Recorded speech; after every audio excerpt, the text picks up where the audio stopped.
Hello students, पढ़ाई शानदार चल रही होगी, सभी मन लगाकर पढ़ रहे होंगे।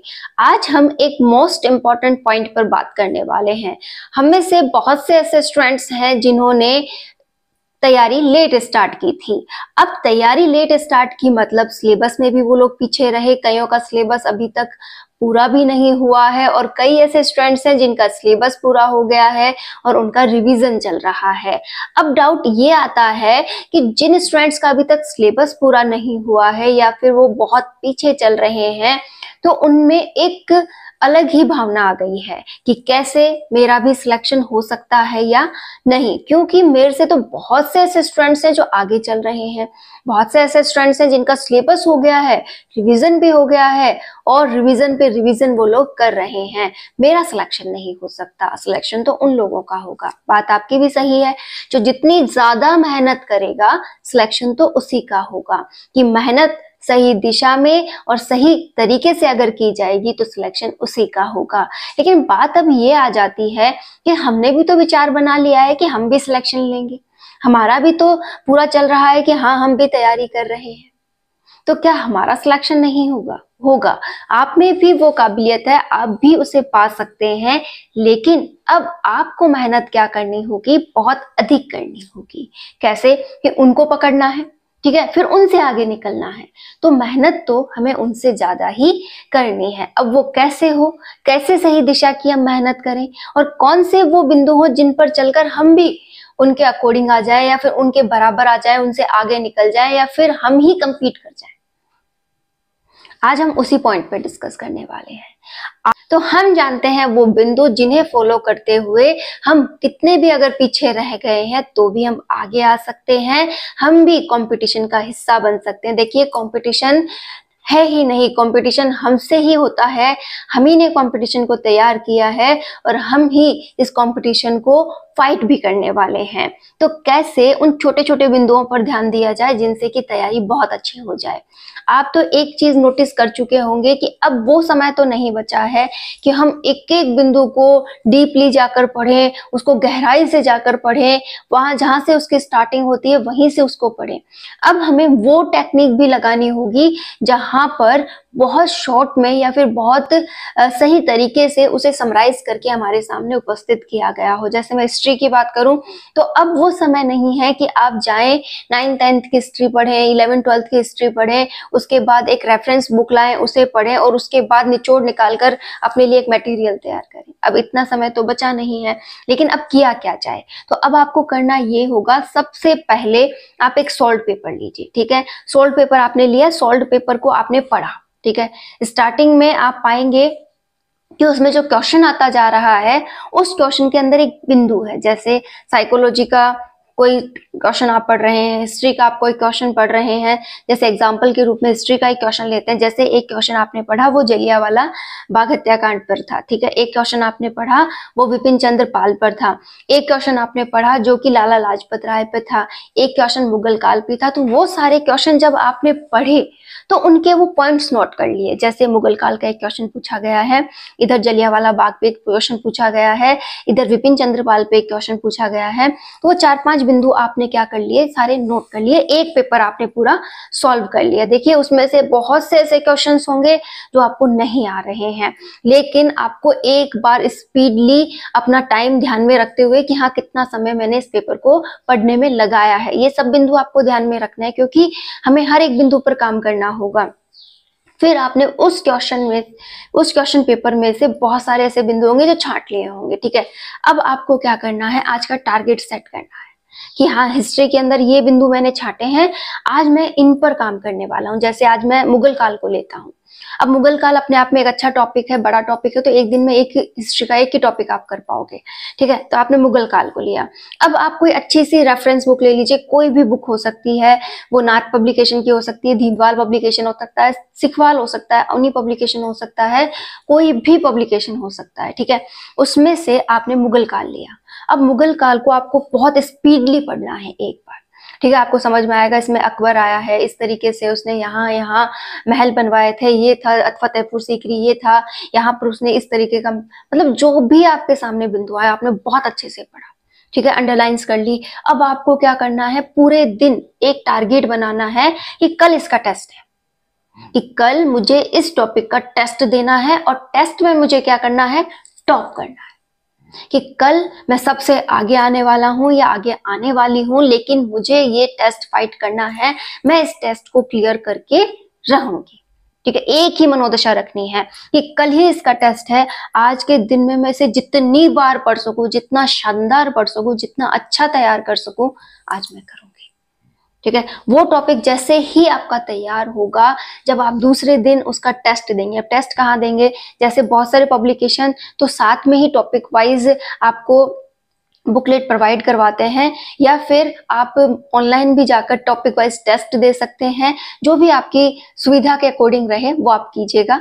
जैसे नाथ पब्लिकेशन का क्या रहता है, बुक के साथ ही उसकी एक बुकलेट और आती है जिसमें एमसीक्यूज दिए हुए हैं। तो आप अगर इतना भी कर लेते हैं तो भी एक बार आपके अंदर कॉन्फिडेंस आ जाएगा कि हाँ मेरा हो रहा है। ठीक है, जैसे हिस्ट्री का एक पॉइंट आपने पढ़ा, बहुत अच्छे से उसे तैयार किया और उसका टेस्ट आप कल देने वाले हैं, वैसे ही आप दूसरे सब्जेक्ट का ले लीजिए, साइकोलॉजी का ले लीजिए। ठीक है, साइकोलॉजी का भी एक बिंदु ले लिया। जैसे आज मेरा टारगेट है कि मैं RTE 2009 को कंप्लीट पढ़ने वाला हूं और उसका टेस्ट मुझे कल देना है। ठीक है, इस तरीके से जब हम टॉपिक लेकर और ये सोचते हैं कि हाँ ये आज के टारगेट्स हैं और इनका टेस्ट मुझे कल देना है। अगर आपके पास एमसीक्यू उस समय प्रोवाइड नहीं है तो आप अपने अकॉर्डिंग भी टेस्ट दे सकते हैं। जैसे आप अपने अंदर सोचिए कि हाँ इस पर क्वेश्चन बन रहा है, ये इसका जवाब ये होगा। आप अंडरलाइंस को जब रिवाइज करें तो सोचिए कि हाँ ये अंडरलाइन जो मैंने किया था इस टॉपिक पर इस प्रकार से क्वेश्चन बनेगा, इसके बारे में ये कहानी पूछी गई है, इसकी कहानी से मुझे ये पूरा सारांश मिल रहा है। आप पहले अपने लिए पूरी प्रिपरेशन कर लीजिए।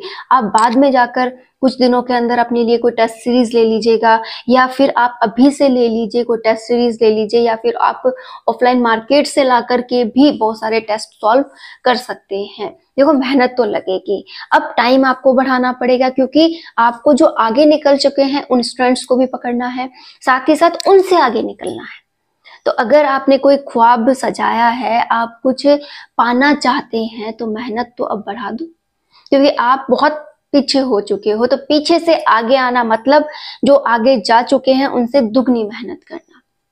आप 6 घंटे की तैयारी कर रहे थे तो उसे अब 10 घंटे तो मिनिमम कर दीजिए, क्योंकि 2 महीने का टाइम बचा है फर्स्ट ग्रेड को। थर्ड ग्रेड की अगर अभी से कर रहे हैं तो भी आपको हर एक बिंदु को ऐसे पढ़ना चाहिए कि कल मुझे टेस्ट देना है। और जब पूरा सिलेबस हो जाएगा तो आप पाएंगे कि बहुत अच्छी तैयारी हो गई है, अब मुझे बार बार रिवाइज करते हुए हर रोज टेस्ट देना। ये अपने आप में ही, अपनी नजर में ही उठना होता है ना, कि कई बार हम हमारा सेल्फ कॉन्फिडेंस खो देते हैं कि हाँ नहीं मेरा नहीं हो सकता, मैं बहुत पीछे हूँ, मुझे कुछ नहीं आता, ये सब मेरे से नहीं होगा, इतना मेरे से नहीं पढ़ा जाएगा, ये मैं नहीं कर सकता। तो अगर आप उस बिंदु को इम्प्रूव करना चाहते हैं, उस पॉइंट को आगे लाना चाहते हैं कि हाँ मेरा भी हो सकता है, मैं भी कर सकता हूँ, मैं भी आगे बढ़ सकता हूँ, तो आपको पहले अपने अंदर से वो कॉन्फिडेंस लाना होगा, अपनी सोच में वो कॉन्फिडेंस लाना होगा। और वो कब आएगा, जब आप हर दिन जीतोगे। और हर दिन कैसे जीतोगे, जब आपका कोई टॉपिक क्लियर होगा। अब आपने क्या किया, दिन में 10 टॉपिक खोल लिए, टॉपिक एक भी क्लियर नहीं हुआ, तो वो आपके लिए क्या हो सकता है, आपका सेल्फ कॉन्फिडेंस गिरा सकता है, आपकी इच्छा को ऐसा कर सकता है कि नहीं मुझसे कुछ नहीं होगा।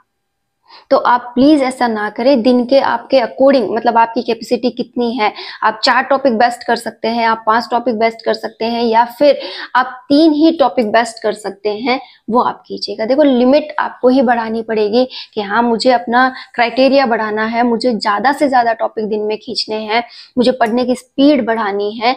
ये सब काम आप ही को सॉल्व करने हैं, क्योंकि हमारी जो प्रॉब्लम्स होती हैं इनका सॉल्यूशन भी हमारे पास होता है। और हमें अगर कोई सबसे बेटर तरीके से जानता है तो वो हम खुद होते हैं। आप अपने अकॉर्डिंग अगर आप अपने आप को जानते हैं तो 5 मिनट अपने आप को सोचिएगा, आप खुद अपनी जितनी भी कमियां हैं खुद गिन लोगे। जैसे आप आराम से बैठे, आपने सोचा, तो आप पाएंगे कि हाँ मैं पढ़ता धीरे हूँ।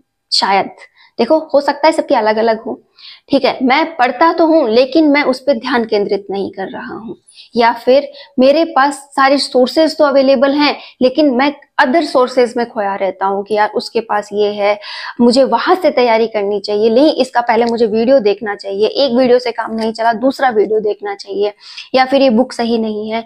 आप कई बातों में उलझे हुए हो सकते हैं, या फिर आपने उस टॉपिक को पढ़ लिया, वो आपको समझ नहीं आ रहा हो, आपको कैसे समझना है वो आपको पता ना हो। मतलब ऐसी बहुत सी बातें या भी बहुत सी कमियां हैं जो आप अपनी पकड़ सकते हैं और उनको पकड़कर उन पर काम भी कर सकते हैं। तो अगर आप आज से इन चीजों से जूझ रहे हैं तो अपने ऊपर काम कीजिए। ये ज्ञान देने वाली बात नहीं होती है, लेकिन अगर आपके साथ कोई ऐसा अध्यापक आपसे जुड़ा हो जो आपको पहचानना सिखा रहा हो, आपको खुद अपने पैरों पे खड़ा होना सिखा रहा हो, तो मैं उसे गलत नहीं मानती। मैं चाहती हूँ कि हर एक स्टूडेंट अपने आप को पहचाने, सही उम्र में पहचाने। एक उम्र के जाने के बाद हम सिर्फ पछता सकते हैं। काश हर किसी को वो गाइडेंस मिल जाए जिससे कि वो आगे आ सके, तो वो बहुत अच्छा होता है। और बहुत से ऐसे स्टूडेंट्स हैं जिन्हें टाइम पर वो गाइडेंस नहीं मिली है और जिसकी वजह से वो बहुत कुछ पा सकते थे लेकिन वो कुछ भी नहीं पा पाए, और वो क्या कर रहे हैं, अपना मन मारकर एक बेमर्जी का काम कर रहे हैं। आपके पास अभी समय है, आप कर रहे हैं, अभी आपने एक अच्छी सोच वापस से अपना ली है, तो उस काम को कीजिए। कल का फल क्या होगा इसकी टेंशन बिल्कुल ना करें कि हाँ कल क्या होने वाला है, लेकिन एक इच्छा बनाए रखें कि मुझे जीतना है, मैं कर लूंगा, मैं हमेशा कर लूंगा। लेकिन वहां पर आपको हार मिलती है या जीत मिलती है, दोनों के लिए तैयार रहिएगा। अगर जीत मिलती है तो सबसे शानदार, और अगर हार मिलती है तो मैं दुगनी स्पीड से, दुगनी इच्छा शक्ति के साथ फिर से खड़ा हूंगा, क्योंकि मुझे पाना है। इस बार नहीं तो अगली बार सही, लेकिन मैं पाऊंगा। अब जो मैंने ये जो तैयारी कर ली है इसका कहीं तो मैं उपयोग लूंगा। और देखिए, तैयारी कभी भी व्यर्थ नहीं जाती है, ये आपका साथ आज नहीं तो कल जरूर देगी। हर कोई चीज आपको धोखा दे सकती है, लेकिन एक पढ़ाई ही ऐसा तरीका है जिसने कभी किसी को धोखा नहीं दिया। उम्मीद करती हूँ ये बात आपको जरूर क्लियर हो गई होगी कि कैसे सबसे आगे आना है। अपने आप को डराना नहीं है कि हाँ इतना सिलेबस है मैं कैसे पूरा करूंगा या करूंगी। आपको जो भी सिलेबस अवेलेबल है उसे पूरा ध्यान से समझिए, उसमें से पहले इंपॉर्टेंट टॉपिक्स को छांटिए जो कहाँ मिलेंगे, पुराने क्वेश्चन पेपर्स से मिलेंगे, उनको लगातार लेते हुए पहले सॉल्व कीजिए, पहले उन्हीं का नंबर लीजिए। वो टॉपिक्स जब क्लियर हो जाए, उनका टेस्ट देने योग्य आप हो जाएं, तो आप अपने अंदर एक कॉन्फिडेंस फील करेंगे। फिर उन टॉपिक्स को तो रिवाइज करते जाइए और जो टॉपिक बच गए हैं उन पर काम करे जाइए। यही वो तरीका होगा जिससे आप सफल हो सकते हैं। देखिए, सफल हर कोई हो सकता है, बस ये तैयारी हमसे नहीं होती। तो ये तैयारी जिससे हो रही है, ये तैयारी जो कर रहा है और सही दिशा की कर रहा है, वो सफल जरूर होगा। आपने आज मन बनाया है तो उसी के साथ आपका संघर्ष भी डबल होता है। आप दिन में जितना कर सके उतना कीजिए, जितना आप आगे बढ़ सके उतना बढ़िए, जितने टॉपिक्स पढ़ सके उतने पढ़िए, क्योंकि ये जो टॉपिक्स हैं आपको एग्जाम के दिन जरूर याद आ जाएंगे, चाहे धुंधले ही याद हो। अब वो जो धुंधले याद आ रहे हैं उनको कैसे आपको हाईलाइट करना है, कैसे आपके माइंडसेट में बिल्कुल क्लियर लाना है, वो भी आप ही पे डिपेंड करेगा। जल्द से जल्द हाईली स्पीड में सिलेबस को कंप्लीट कीजिए और बार बार रिवीजन कीजिए। आपको वो चीजें डार्क में भी नजर आएंगी, एकदम क्लियर भी नजर आएंगी और क्वेश्चन भी सॉल्व हो जाएगा। तो आज से बिना डरे अपनी काबिलियत को पहचानेंगे, किसी भी प्रकार का स्ट्रेस नहीं लेंगे, और हाँ, सबसे पहला अपनी हेल्थ का भी ध्यान रखेंगे। मैं हर दिन कहती हूँ, अपनी हेल्थ पर लापरवाही बिल्कुल मत कीजिएगा। किसी भी प्रकार का नशा आपको नहीं करना है। चाय वगैरह लेते हैं तो प्लीज लिमिट में लीजिएगा, और हाँ, अच्छे से अपनी हेल्थ का ध्यान रखते हुए, अच्छे से खाते हुए, बिना टेंशन के पढ़ाई करनी है, क्योंकि ये पढ़ाई भी हमारा साथ तभी देती है जब हम माइंडली फ्रेश हो। क्योंकि माइंड में तो डालना है, तो माइंड में अगर आप इसे डालना चाहते हैं, बहुत अच्छे से अपने लिए सजोना चाहते हैं, तो पहले इस माइंड को फ्रेश कीजिए। इसमें से जितना भी अनहैप्पी मटेरियल है सब हटाइए और हैप्पीनेस के साथ पढ़ाई कीजिए। हर दिन ये सोचिए, बस आज का दिन जो है इसे शानदार बनाना है। कल किसने देखा है, कल अपने आप दूसरा दिन उगेगा तो मैं उसका भी शानदार टारगेट बनाऊंगा। और उसे भी अचीव करूंगा। इसीलिए जितना समय मिले उसका सदुपयोग करना है कि आज के 24 घंटे हैं, इनका जितना बेस्ट कर सकूं मैं करूंगा। कल जो 24 घंटे होंगे उनकी स्टार्टिंग मैं रात को करके सोऊंगा कि हाँ ऐसी करनी है मुझे प्लानिंग, उसके बाद मैं नेक्स्ट 24 घंटे की तैयारी करूंगा। इससे आगे के टारगेट्स केवल आप सोच के छोड़ दीजिए कि हाँ मुझे आगे सफल होना है, मुझे फर्स्ट ग्रेड क्लियर करनी है, मुझे सेकंड ग्रेड क्लियर करनी है, मुझे थर्ड ग्रेड क्लियर करनी है। वो जो भी टारगेट्स है उन्हें छोड़कर लिखकर रख लीजिए, ठीक है। लेकिन आपका मेन टारगेट क्या होना चाहिए? Per day targets. यहाँ आज के दिन का ये टारगेट है, इसे 100% पूरा करूंगा, आज 100% आगे बढ़ा हूँ, आज हेल्थ भी अच्छी रही, खान पीन पे भी ध्यान दिया है और पढ़ाई भी बहुत शानदार की है, तो कल तो अपने आप ही अच्छा होने वाला है। एक एक दिन को जब आप जोड़ेंगे ना तो वो टारगेट का डे भी आ जाएगा जहां आपको पहुंचना है और वो गोल भी आपको अचीव हो जाएगा।